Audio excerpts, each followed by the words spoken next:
Hello friends, അങ്ങനെ നമ്മൾ ഏറെ നാളായി കാത്തിരുന്ന RRB ALPയുടെ നോട്ടിഫിക്കേഷൻ ഡീറ്റെയിൽസ് പുറത്തു വന്നിരിക്കുകയാണ്. ITA ഡിപ്ലോമ ബിടെക് കഴിഞ്ഞ വിദ്യാർത്ഥികൾക്ക് കിട്ടാവുന്നൊരു മികച്ച അവസരമാണ് RRB ALPയുടേത്. വിദ്യാർത്ഥികൾക്കിടയിൽ ഒരുപാട് ആശങ്കയുണ്ടായിരുന്നു ഇതിൻ്റെ നോട്ടിഫിക്കേഷൻ വൈകുന്നതുമായി ബന്ധപ്പെട്ട്. അപ്പോൾ ആ ആശങ്കകൾക്കെല്ലാം ഒരു മറുപടിയായിട്ടാണ് ഈ കഴിഞ്ഞ ദിവസം റെയിൽവേ ഒരു സെൻട്രലൈസ്ഡ് എംപ്ലോയ്മെൻറ്റ് നോട്ടീസ് പുറത്തുവിട്ടത്. അപ്പോൾ നമ്മൾ ഈ വീഡിയോയിൽ ആ എംപ്ലോയ്മെൻറ്റ് നോട്ടീസുമായിട്ട് ബന്ധപ്പെട്ട ഡീറ്റെയിൽസ്, അതുപോലെ RRB ALP എക്സാമിന് വേണ്ടി ആദ്യമായി പ്രിപ്പയർ ചെയ്യുന്ന വിദ്യാർത്ഥികൾക്ക് ആ റിക്രൂട്ട്മെൻറ്റ് പ്രോസസ്സ്, അതായത് RRB ALPയുടെ റിക്രൂട്ട്മെൻറ്റ് പ്രോസസ്സിനെ കുറിച്ചുള്ള കംപ്ലീറ്റ് ഡീറ്റെയിൽസും തുടങ്ങിയ കാര്യങ്ങൾ ഡിസ്കസ് ചെയ്യുന്നു. മാത്രമല്ല RRB ALP എക്സാമിന് വേണ്ടി പ്രിപ്പയർ ചെയ്യുന്നവർക്ക് ALP ആയിട്ട് ബന്ധപ്പെട്ട നിങ്ങളുടെ സംശയങ്ങൾ ക്ലിയർ ചെയ്യാനായിട്ടൊരു ഏണസ്റ്റ് അക്കാദമി ഒരു ഫ്രീ വെബിനാറും കണ്ടക്ട് ചെയ്യുന്നുണ്ട്. അപ്പോൾ ആ വെബിനാറിനെ കുറിച്ചുള്ള ഡീറ്റെയിൽസും ഞാൻ വീഡിയോയുടെ ലാസ്റ്റ് പറയുന്നതാണ്. ഓക്കെ, നമുക്ക് ആ നോട്ടീസിൻ്റെ ഡീറ്റെയിൽസ് നോക്കാം. ഇന്ത്യൻ റെയിൽവേയുടെ ഒരു സെൻട്രലൈസ്ഡ് എംപ്ലോയ്മെൻറ്റ് നോട്ടീസാണ് ഇന്നലെ പുറത്തു വന്നത്.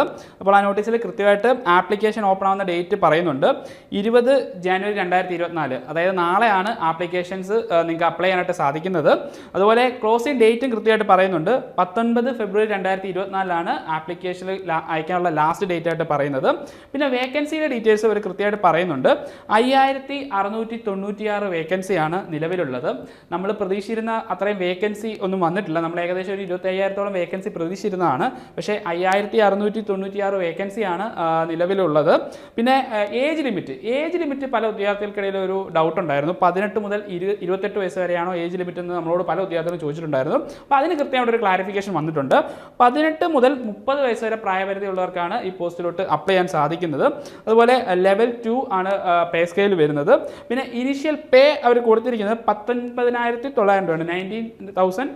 19,900 റുപ്പീസാണ് ഇനീഷ്യൽ പേ ആയിട്ട് കൊടുത്തിരിക്കുന്നത്. അത്രയൊന്നും അല്ല ലഭിക്കുന്നത്. ഇതിനകത്ത് ഒരുപാട് അലവൻസ് വരുന്നുണ്ട്. അപ്പോൾ അലവൻസിൻ്റെ ഡീറ്റെയിൽസ് ഞാൻ വീഡിയോയുടെ ലാസ്റ്റ് പറയുന്നതായിരിക്കും. പിന്നെ മെഡിക്കൽ സ്റ്റാൻഡേർഡ് A1 ആണ്. ഓൾറെഡി നമ്മൾ മെഡിക്കൽ സ്റ്റാൻഡേർഡുമായിട്ട് ബന്ധപ്പെട്ട ഒരു ഡീറ്റെയിൽ വീഡിയോ ചെയ്തിട്ടുണ്ട്. അപ്പോൾ ഞാൻ ജസ്റ്റ് ഒന്ന് പറയാം.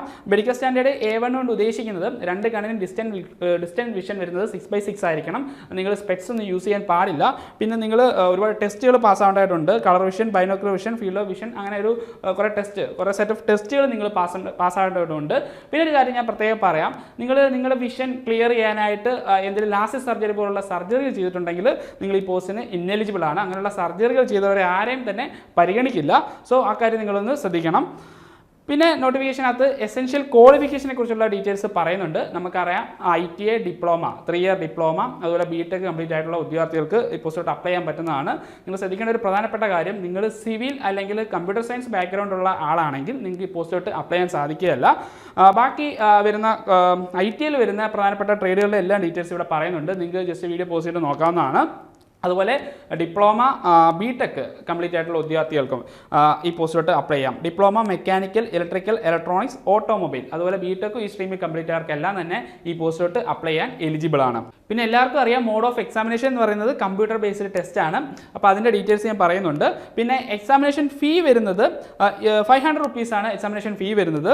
SC ST ex serviceman, female അങ്ങനെയുള്ള കാറ്റഗറീസിനും 250 രൂപയാണ് എക്സാമിനേഷൻ ഫീ വരുന്നത്.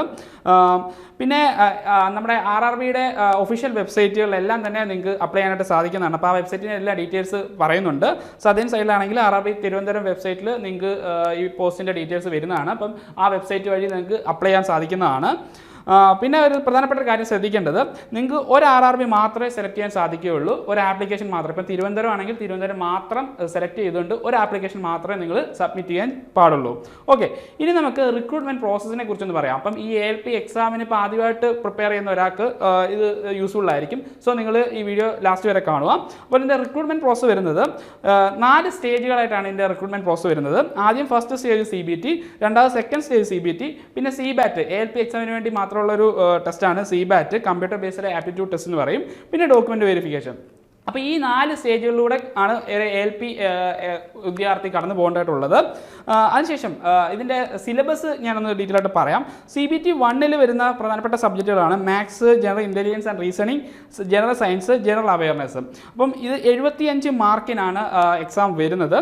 അതിൽ നെഗറ്റീവ് ഉണ്ടായിരിക്കുന്നതാണ്. 1/3 നെഗറ്റീവ്, ഒരു തെറ്റുത്തരത്തിന് 1/3 മാർക്ക് നിങ്ങൾക്ക് നഷ്ടപ്പെടും. 60 മിനിറ്റാണ് എക്സാമിന് ഉള്ളത്. ഇതൊരു ക്വാളിഫൈങ് നേച്ചറാണ്. ഒരു നിശ്ചിത കട്ട് ഓഫ് മാർക്ക് നേടി നിങ്ങളിതിൽ പാസ്സാവുന്നതിലൂടെ നിങ്ങൾക്ക് CBT 2 എൻട്രി ചെയ്യാനായിട്ട് സാധിക്കും. അല്ലാതെ ഇതിൽ നിങ്ങൾ മാക്സിമം മാർക്ക് വാങ്ങിച്ചിട്ട് ഉണ്ടെന്ന് പറഞ്ഞിട്ട് നിങ്ങളുടെ മെറിറ്റ് ലിസ്റ്റിനെ ഇത് സ്വാധീനിക്കില്ല.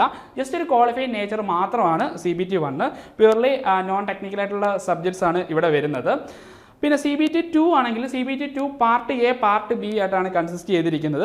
അതിൽ പാർട്ട് എയിൽ വരുന്ന പ്രധാനപ്പെട്ട സബ്ജക്റ്റുകളാണ് maths, general intelligence and reasoning, basic science and engineering, general awareness on current affairs. ഇതിൽ ബേസിക് സയൻസ് ആൻഡ് എഞ്ചിനീയറിംഗ് ഒഴിച്ച് ബാക്കി എല്ലാ സബ്ജക്റ്റുകളും നിങ്ങൾ CBT 1 വേണ്ടി പ്രിപ്പയർ ചെയ്യുന്നുണ്ട്. അപ്പോൾ നിങ്ങളുടെ പ്രിപ്പറേഷൻ സ്റ്റാർട്ട് ചെയ്യുമ്പോൾ നിങ്ങൾ ചെയ്യേണ്ടത് CBT 1 CBT 2 ഒരുമിച്ചായിട്ട് ആയിരിക്കണം നിങ്ങൾ പ്രിപ്പറേഷൻസ് സ്റ്റാർട്ട് ചെയ്യേണ്ടത്.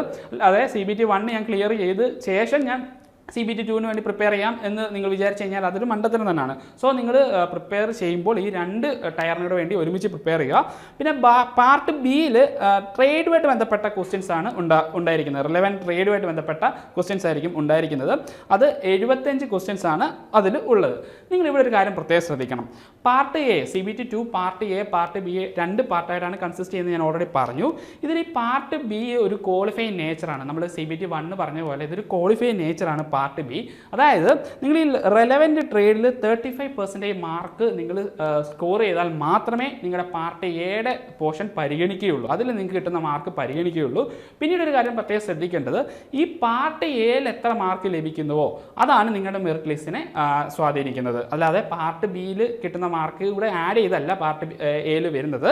നിങ്ങൾ part B qualify nature 35% mark part ബിയിൽ നേടിയാൽ മാത്രമേ പാർട്ട് എയുടെ മാർക്ക് പരിഗണിക്കുകയുള്ളൂ. അപ്പം പിന്നീടുള്ള നിങ്ങളുടെ സെലക്ഷൻ പ്രോസസ്സിലെല്ലാം ഈ പാർട്ട് എയുടെ മാർക്കിനെ ഡിപ്പെൻഡ് ചെയ്തായിരിക്കും നിങ്ങളുടെ മെറിറ്റ് ലിസ്റ്റിൽ നിങ്ങളുടെ സ്ഥാനം നിശ്ചയിക്കുന്നത്. സോ അത് നിങ്ങൾക്ക് മനസ്സിലായെന്ന് ഞാൻ വിചാരിക്കുന്നു. ഇവിടെയും നെഗറ്റീവ് മാർക്ക് ഉണ്ടായിരിക്കും. അതായത് ഓരോ തെറ്റുത്തരത്തിനും 1/3 മാർക്കിൻ്റെ ഡിഡക്ഷൻസ് ഉണ്ടായിരിക്കുന്നതാണ്. അതായത് 3 തെറ്റുത്തരത്തിന് 1 മാർക്കായിരിക്കും നിങ്ങൾക്ക് നഷ്ടപ്പെടുക. ക്ലിയർ ആയെന്ന് വിചാരിക്കുന്നു. ഇനി CBT 2 ക്ലിയർ ചെയ്ത് കഴിഞ്ഞാൽ നിങ്ങൾക്ക് അടുത്തൊരു സെലക്ഷൻ പ്രോസസ്സാണ് CBAT എന്ന് പറയുന്നത്.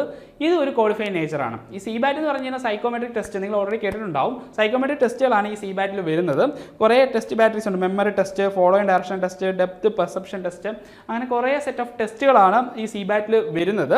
ഇത് ഒരു ക്വാളിഫൈഡ് നേച്ചറാണ്. അതായത് 42 മാർക്ക് മാത്രം നേടിയാൽ മതി. അപ്പം അതിൽ മേളിൽ നിങ്ങൾ എത്ര മാർക്ക് നേടിയാലും നിങ്ങളുടെ മെറിറ്റ് ലിസ്റ്റിനെ സ്വാധീനിക്കില്ല. ജസ്റ്റ് ഒരു ക്വാളിഫൈഡ് നേച്ചർ മാത്രമാണ് CBAT എന്ന് പറയുന്നത്. CBAT നിങ്ങൾക്ക് ഈ പറയുന്ന CBT 2 ശേഷം നിങ്ങൾക്ക് പ്രിപ്പയർ ചെയ്യാനുള്ള ഒരു സമയം ലഭിക്കുന്നതാണ്. നമ്മൾ ഓൾറെഡി ALP അസിസ്റ്റന്റ് ലോക്കോ പൈലറ്റായിട്ട് വർക്ക് ചെയ്യുന്ന സൂരജ് സാറിൻ്റെ ഒരു ഇൻ്റർവ്യൂ നമ്മൾ ചെയ്തിട്ടുണ്ട്. നമ്മുടെ ചാനൽ അവൈലബിൾ ആണ്. നിങ്ങൾക്ക് ആ വീഡിയോ കാണുന്നതിലൂടെ നിങ്ങൾക്ക് ഒരു ബേസിക് ആയിട്ട് ഈ CBAT കുറിച്ചുള്ള ഡീറ്റെയിൽ എല്ലാം സാർ അതിൽ വ്യക്തമായിട്ട് പറയുന്നുണ്ട്. ഞാൻ അതിൻ്റെ ലിങ്ക് ഡിസ്ക്രിപ്ഷൻ ബോക്സിൽ കൊടുക്കാം. നിങ്ങൾ ചെക്ക് ചെയ്യാവുന്നതാണ്. അപ്പോൾ ഈ CBAT നിങ്ങൾ ക്ലിയർ ചെയ്യുന്നതിലൂടെ പിന്നെ നിങ്ങളുടെ അടുത്ത സ്റ്റെപ്പ് എന്ന് പറഞ്ഞു കഴിഞ്ഞാൽ ഡോക്യുമെൻറ്റ് വെരിഫിക്കേഷൻ ആണ്. ഡോക്യുമെൻറ്റ് വെരിഫിക്കേഷൻ ശേഷം നിങ്ങളുടെ മെറിറ്റ് ലിസ്റ്റ് അവർ തയ്യാറാക്കുന്നതാണ്. മെറിറ്റ് ലിസ്റ്റിൻ്റെ അടിസ്ഥാനത്തിലാണ് നിങ്ങൾക്ക് പോസ്റ്റ് ലഭിക്കുക. ഓക്കെ, ഇനി പ്രൊമോഷൻ ഡീറ്റെയിൽസ് നമ്മളോട് പലരും ചോദിച്ചിട്ടുണ്ടായിരുന്നു. അപ്പോൾ ALP ആയിട്ട് കയറുന്ന ഒരാൾ അടുത്തൊരു പ്രൊമോഷൻ ലെവൽ എന്ന് പറഞ്ഞാൽ സീനിയർ ALP ആണ്. അതിനുശേഷം ഷണ്ടർ എന്ന് പറയുന്ന ഒരു പോസ്റ്റാണ്. ഷണ്ടർ എന്ന് ഉദ്ദേശിക്കുന്നത് സ്റ്റേഷൻ ബേസ്ഡ് ആയിട്ടുള്ള ഓപ്പറേഷൻസ് ആണ് അവിടെ നിങ്ങൾക്ക് മെയിനായിട്ടും വരുന്നത്. അതിനുശേഷം loco pilot goods, loco pilot passenger, loco pilot male and express, പിന്നെ ലോക്കോ ഇൻസ്പെക്ടർ. അതായത് ALP ആയിട്ട് ജോയിൻ ചെയ്യുന്ന ഒരാൾക്ക് ലോക്കോ ഇൻസ്പെക്ടർ ആവാൻ വരെയുള്ള ഒരു അവസരമാണ് ഇതിലൂടെ ലഭിക്കുന്നത്.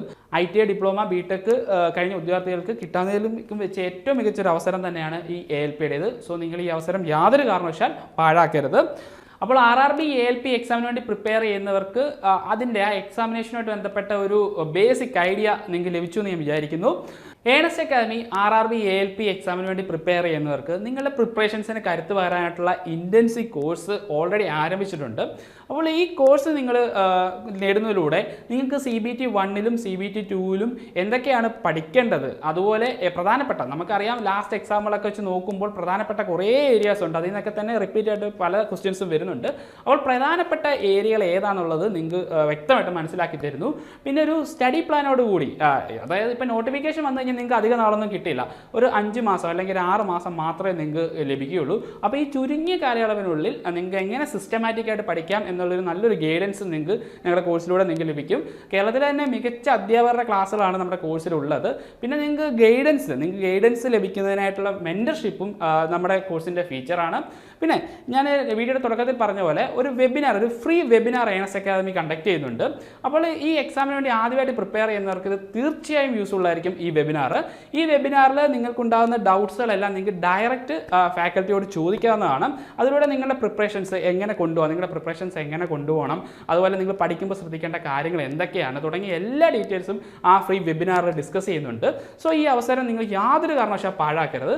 സോ ഈ വെബിനാറിൽ പങ്കെടുക്കാനും അതുപോലെ ഏണസ് അക്കാദമിയിൽ അവൈലബിൾ ആയിട്ടുള്ള ഇൻറ്റൻസീവ് കോച്ചിങ്, ALPയുടെ ഇൻറ്റൻസീവ് കോച്ചിങ്ങിനെ കുറിച്ചുള്ള കൂടുതൽ വിവരങ്ങൾ അറിയാനായി താഴെ കാണുന്ന ഗൂഗിൾ ഫോം നിങ്ങൾക്ക് ഫില്ല് ചെയ്യാവുന്നതാണ്. ഇനി വരും ദിവസങ്ങളിൽ RRB ALPയായിട്ട് ബന്ധപ്പെട്ട കൂടുതൽ വീഡിയോസ് നിങ്ങൾക്ക് ലഭിക്കുന്നതായിരിക്കും. അപ്പോൾ ഈ വീഡിയോസ് ലഭിക്കാനായി നമ്മുടെ ചാനൽ സബ്സ്ക്രൈബ് ചെയ്യുക. അപ്പോൾ ഇനി മറ്റൊരു വീഡിയോ വീണ്ടും കാണാം. Good bye.